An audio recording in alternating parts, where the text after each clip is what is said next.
and inhale, come up.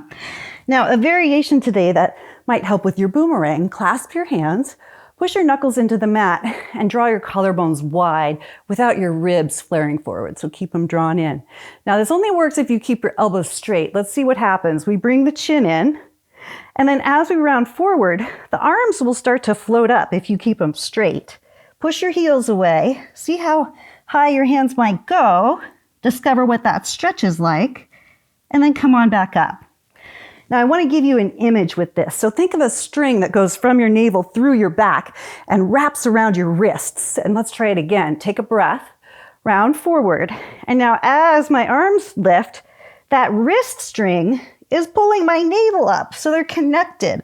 And the more forward I go, the more I lift.